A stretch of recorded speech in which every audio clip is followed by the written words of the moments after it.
tu vas de nouveau changer de maison et tu l'acceptes. Simplement, tu l'acceptes. Tu es dans cette capacité de dire je, tu, et qu'importe qui parle à un moment. Comme tu as fermé les écoutilles, tu sais que tu as cette capacité d'adaptation et que tu vas de nouveau aller autre part, changer de maison, t'adapter. Pas parce que tu l'as décidé, mais tu sais que tu n'as pas de libre arbitre. Et tu sais que pour évoluer, pour t'agrandir, il va falloir de te donner cette capacité d'aller dans une autre maison, un autre endroit, un autre espace. Peu importe quel type d'endroit, quel type de maison. Simplement que ton bien-être y soit total. C'est pas toi qui choisis. C'est la vie qui choisit. Mais toi, tu t'adaptes à chaque fois. Tu regardes si ça te convient et tu prends. Non pas parce que tu as une pensée précise sur certaines choses, mais comme tu le sais, ta pensée vient d'ailleurs et tu acceptes que ta pensée vient d'ailleurs aussi. Comme ta maison qui vient d'ailleurs. Comme toutes les choses qui viennent d'ailleurs, t'adaptes à ce qui vient et ce qui est. Tu es un Bernard l'ermite et comme tous les Bernard l'ermite, tu as l'habitude d'aller de dimension en dimension et de t'adapter.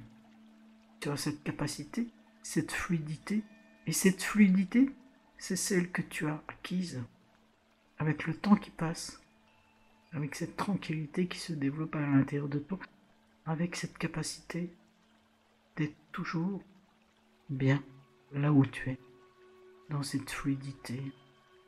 Quand ce n'est plus fluide, alors tu vas autre part à nouveau.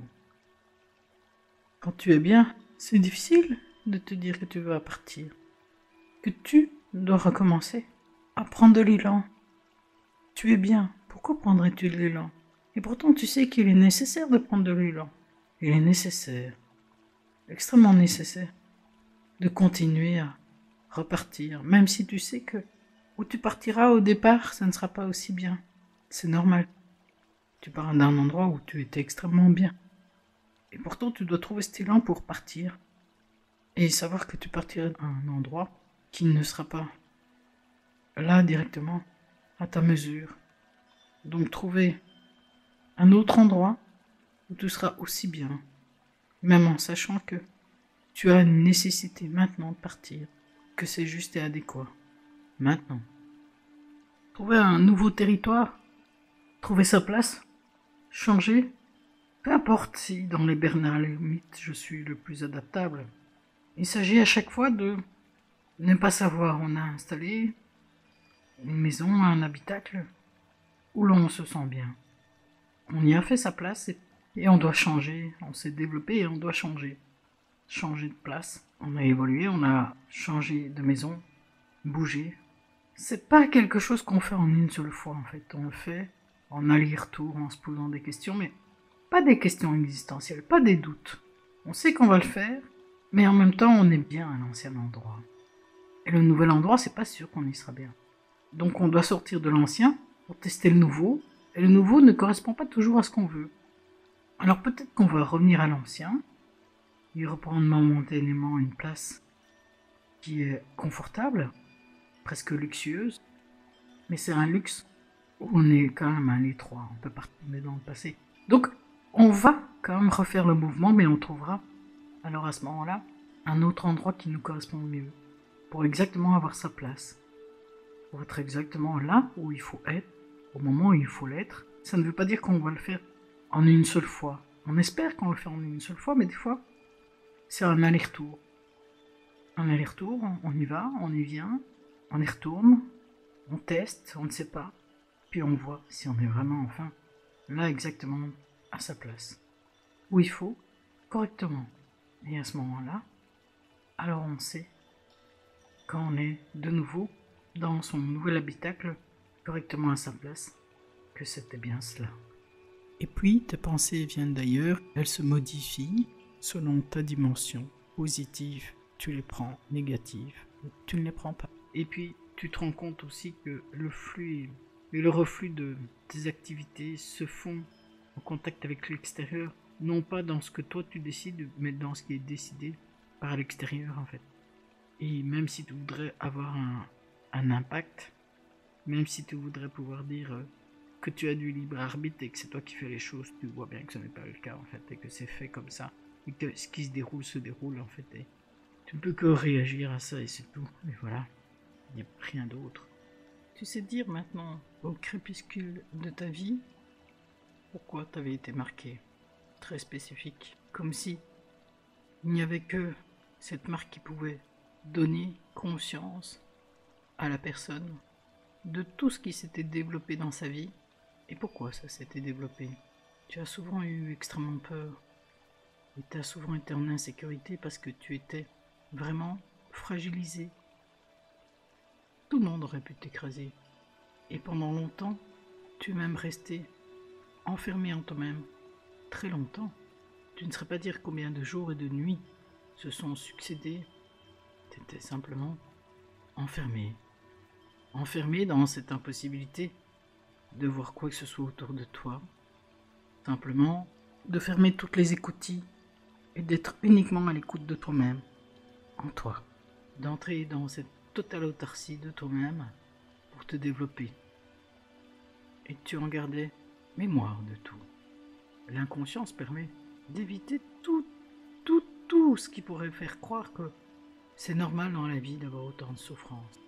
Mais non, tu n'avais eu aucune compensation. Mais à force, tu avais regardé les autres et tu voyais que les autres Bernard Alermy, ils avaient eu des chocs en venant ici, très nombreux. Les chocs sont toujours des chocs d'adaptation, car comment accepter d'être là dans cette vie qui n'a ni queue ni tête? Tu le voyais bien, tu n'avais ni queue ni tête, et toute cette expérience n'avait ni queue ni tête, sauf la conscience que tu en avais développée. Et puis il y avait cette nouvelle sensation à l'intérieur de toi qui était une nécessité de changer de domicile, avec la vibration, uniquement ressentir la vibration, changer, et de mieux en mieux, au fil de ta propre présence qui devenait plus fine, de ton énergie qui était mieux balancée à l'intérieur de toi, et qui te permettait vraiment et véritablement d'être là, dans une finesse de qui tu étais. Tu n'avais rien oublié de ce moment où tu étais bien. Et ce moment où je devais partir pour être autre part. C'était le même mouvement qui était indiqué à l'intérieur de moi, non pas par deux personnes, mais par deux éléments distincts, mais qui étaient moi-même aussi et qui avaient fusionné.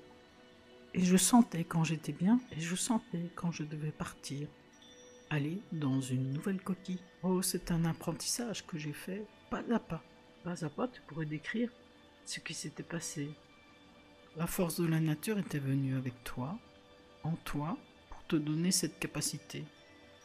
Des antennes, un corps mou, une capacité d'aller d'ici de là, précision et capacité de te mettre en place à chaque fois où tu devais, de trouver à chaque fois ce que tu devais trouver, sans même savoir ce que tu allais trouver. Et à chaque fois, c'était exactement ce qu'il te fallait. Tu étais exactement là où il te fallait être, malgré les forces et autres conditions météorologiques avaient été mauvaises, et même s'il y avait eu des prédateurs sur ta voie, on t'avait préservé. Et être marqué ainsi, c'est être marqué aussi de pouvoir dire et de relater au crépuscule de sa vie ce qui était advenu, toutes ces parts invisibles, tout ce qui était advenu dans toutes ces parts invisibles. Tu en avais eu conscience. Quand tu te retournais, tu en avais encore plus conscience. Quand tu trouvais ton nouveau domicile, tu avais remarqué tous ces changements qui t'avaient permis cette élaboration fine de toi-même, de cette estime de toi, de tes capacités qui avaient évolué et de toi qui étais enfin